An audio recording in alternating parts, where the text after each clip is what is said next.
The Soviet-Afghan War was one of the most brutal conflicts of the Cold War era. Fought between 1979 and 1989, it began with the Soviet invasion of Afghanistan. The war sparked global tensions, with the US and other nations backing Afghan resistance. It turned into a bloody guerrilla war, costing thousands of lives on both sides. This conflict not only shaped Afghanistan's future but also contributed to the Soviet Union's collapse. Join us as we uncover the key events, strategies, and consequences of this historic war.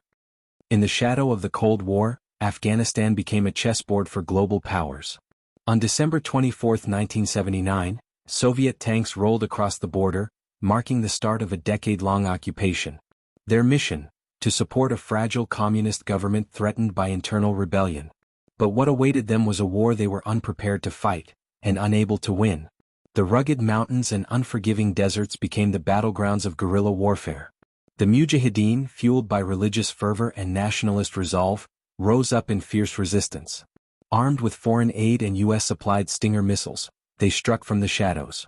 Village by village, valley by valley, they challenged one of the world's most powerful armies. The Soviet military, trained for conventional warfare, struggled against hit-and-run tactics. Air superiority offered little advantage in a war fought on the ground, face-to-face. As casualties mounted and morale dwindled, the Soviet people began to question the war. Propaganda could not hide the growing number of body bags returning home. International condemnation poured in, branding the invasion as an act of aggression. Meanwhile, Afghan civilians bore the brunt, caught in the crossfire, their lives shattered. Over 1 million Afghans perished and millions more became refugees. By 1986, even Soviet leadership saw the writing on the wall. Mikhail Gorbachev called it a bleeding wound, pushing for a way out. In 1989, after 9 long years, the last Soviet troops withdrew in silence. But the war's legacy didn't end at the border, it shaped global geopolitics for decades. This is the story of ambition, resistance, and the high cost of intervention in foreign lands. It began with a covert buildup. Soviet advisors, equipment, and intelligence teams quietly deployed. By late 1979, thousands of troops were stationed along the Afghan border under the guise of support. Then, on the night of December 24, Operation Storm-333 was set into motion. Under cover of darkness, Soviet airborne troops parachuted into Kabul. Elite KGB and Spetsnaz units stormed the presidential palace with surgical precision. Within hours, President Hafizullah Amin was assassinated, replaced by a Moscow-backed puppet, Babrak Karmal. Simultaneously, mechanized infantry and armored columns crossed the Amu Darya River. Convoys of tanks, artillery, and troops pushed deep into Afghan territory from multiple directions. Airfields were secured, and Soviet Mi-24 Hind helicopters began dominating the skies. Kabul fell under tight Soviet control almost overnight, but resistance brewed in the hills. What was planned as a swift intervention turned into a full-scale occupation. Cities were taken quickly, but the countryside, fiercely tribal and mountainous, refused to bow. The Soviets deployed over 100,000 troops at the height of the war, using scorched-earth tactics. They bombed villages suspected of harboring Mujahideen, often without distinction.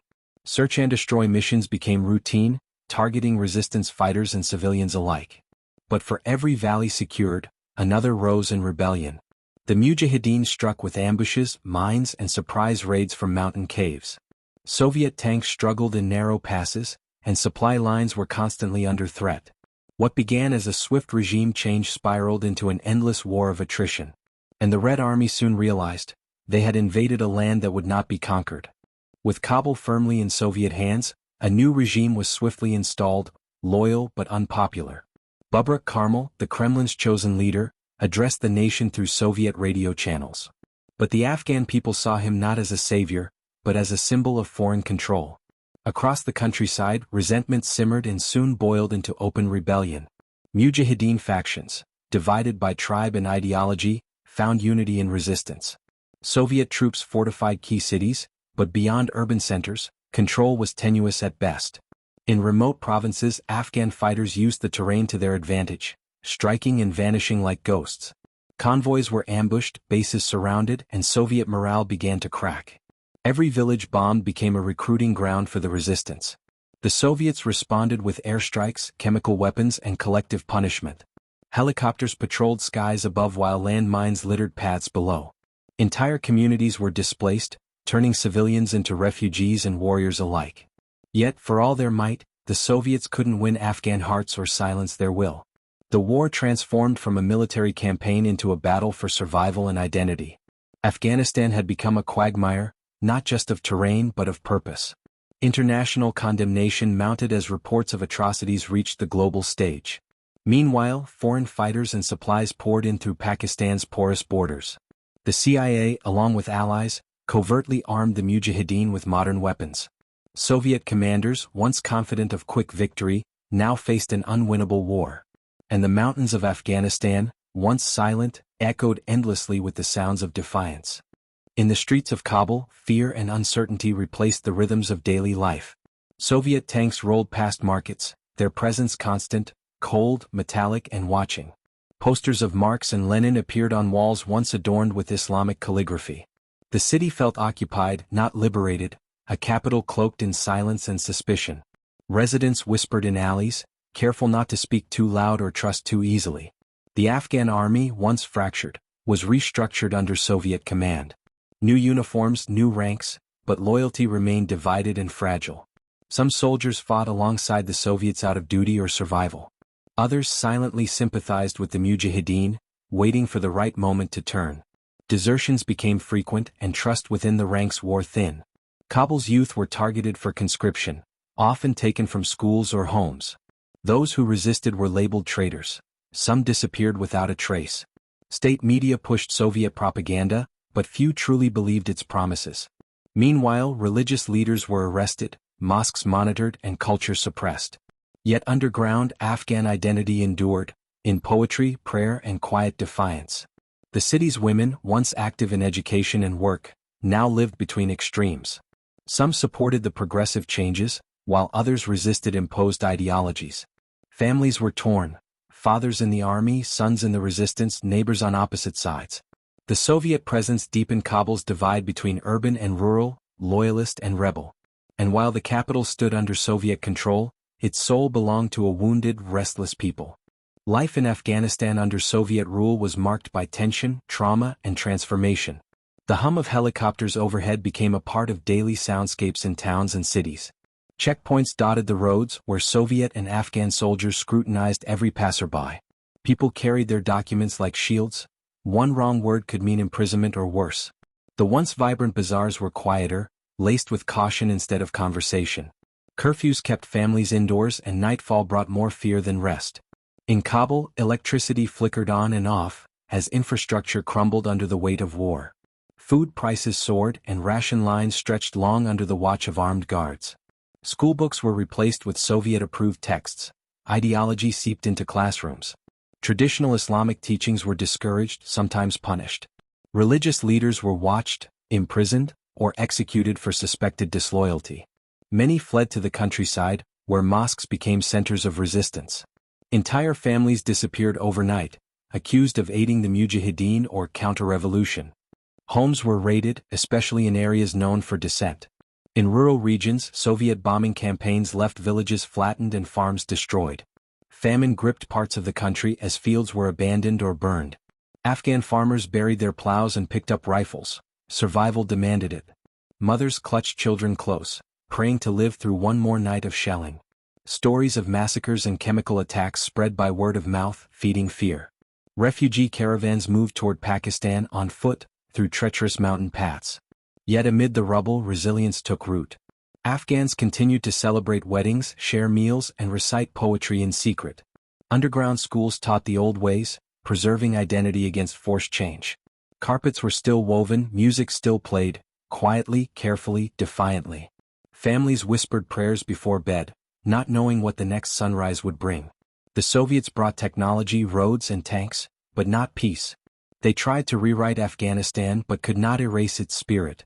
Life under occupation was not life as usual, it was survival with dignity. And in the hearts of the Afghan people, the fire of freedom never went out. Every stone, every tear, every silence, all were part of a quiet resistance. In the Afghan hills, the Soviet army met its most formidable enemy, the land itself. Towering peaks pierced the sky, and narrow passes twisted like veins through stone. This was not a battlefield of open fronts, but of ambushes, shadows, and sudden death.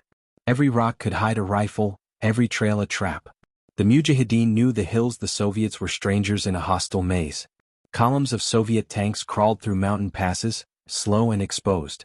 Their engines echoed off cliffs, announcing their presence before they ever arrived.